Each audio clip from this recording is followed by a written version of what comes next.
Okay, YouTube.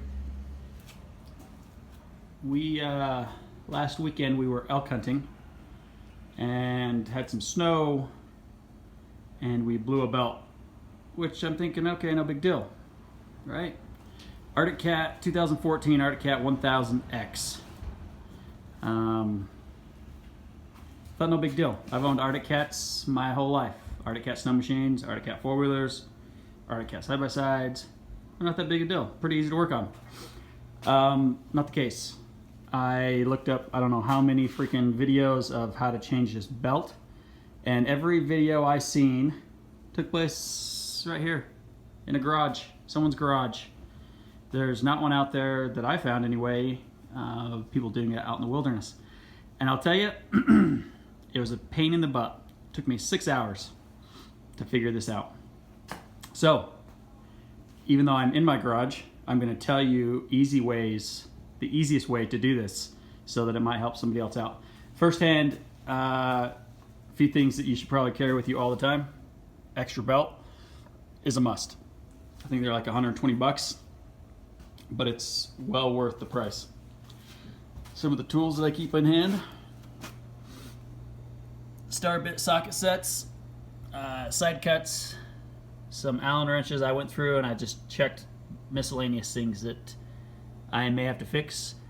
I'm starting to carry a 12 pack or 12 volt impact, a couple socket sets. I made these up because they are easier to get to the belt cover.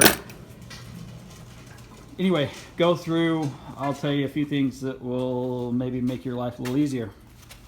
So every video they show you, either I seen one that some dude had the engine completely out sitting on a bench. That didn't help me. And everything else, I seen people take floor jacks and jack this up. They remove the tire, they remove shocks, they remove all sorts of stuff. And if you've ever been out in the mountains, cold, hunting, and you don't have that kind of stuff, I don't carry a floor jack with me everywhere I go. So let me show you how to do this. You can leave the tire on. It is easier, and actually it's a must. You have to take this off. Flathead there, and back in there, there is another flathead. I don't know if you can see back up in there. It's just an air tube, it's a breather tube. Anyway, pull that off. It's easier if you pull this air box off, which you flip these switches here, or sorry, these tabs. This comes off. There's also, right back in there, you see that bolt? You take that sucker off. That comes out. There is, back up in there, you have to pull off another boot, and you can barely, there's a hose clamp up there. And it's a Phillips head, just so you know. Don't try and do it with a flat blade, because I probably tried forever. And anyway, I actually lost my temper and ripped it off, and come to find out it's a Phillips head. So things that you're gonna have to take off, those two tools that I showed you I made. Let me grab them.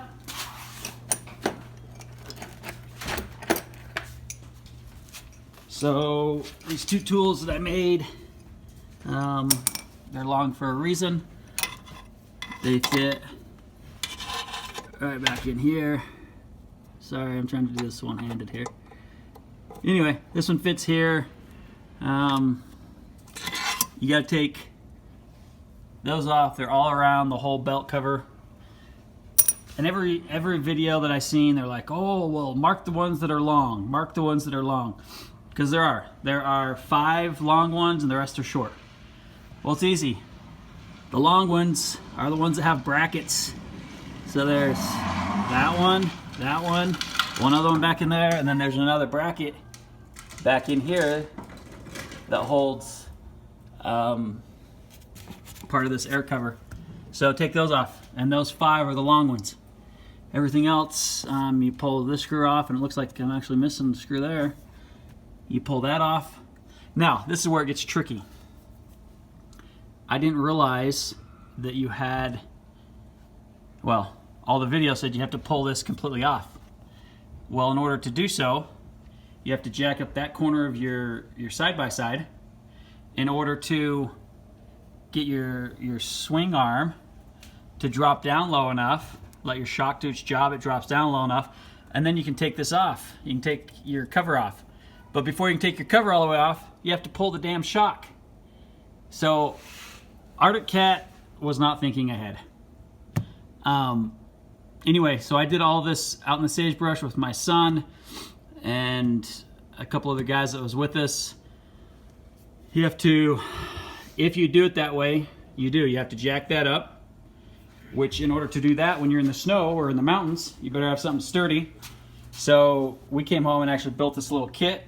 We have a 2x6, a couple more blocks with the jack so that we can, we had snow. We did it with a blanket and in the snow. But if you have something like that, and if you do jack that up, then your swing arm lowers. You can take your shock off. It's not going to spring because this keeps it in place. But you do have to jack that up high enough that you can get this in and out. So you have to jack it up quite a bit. But I'm here to tell you that there's a way to do it without taking the shock off, without freaking removing the tire. You still have to take all these other things off. Take this off, take all the bolts out of your cover, and take your air box off. Okay? Now this cover will come off this way, and then it swings down. Okay? So your primary clutch is up here. Your secondary clutch is back here. I'm not going to remove everything to show you. You're going to need a 19 millimeter for a bolt that's on your secondary clutch. And when you get ready to do that, make sure you put this thing in park. That's how you keep that secondary clutch from spinning. We tried all sorts of things. I literally thought it'd be like a snow machine that you could put around the front. You could rotate it. We tried putting it in gear and rotating it like a bicycle chain. Nothing. So the easy thing to do, you put it in park, you take your 19 millimeter, you put it on there, and you can break it loose. Now, with just a normal ratchet, it might be pretty tough. You're supposed to torque them back to 60, I think it's 60 foot-pounds or something.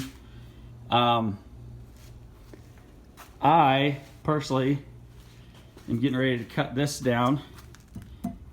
Cheater bar. Fits the wrench that I have. I'm going to cut it down towards like 2 feet so it'll fit in my box. And it just gives you a little bit more leverage and they come right off. If it's in park, put it in park. It keeps your secondary clutch from spinning. So with this cover just dropping down, you have to, one, make sure that the arrows are going the right way, okay? Which you want your arrows facing the front of the machine. So you slip your new belt underneath, up over, and I'm not gonna lie, it kind of sucks to do, but you can get it. You have to, and I know you can get it because I had the belt on here before I ended up taking the shock off and everything else. Like I said, it kind of sucks, but you can get it because it only allows you to move your cover that much, and you got to get that belt on there. But you can get the belt on there, put it in park, bust that 19 loose. That's the front wheel of the secondary clutch will come off.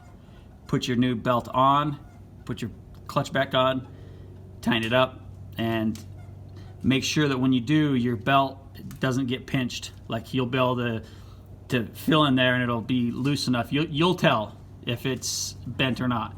Now, one other thing that you should know, on your secondary clutch, there's an arrow. Actually, it's not an arrow, it's an X.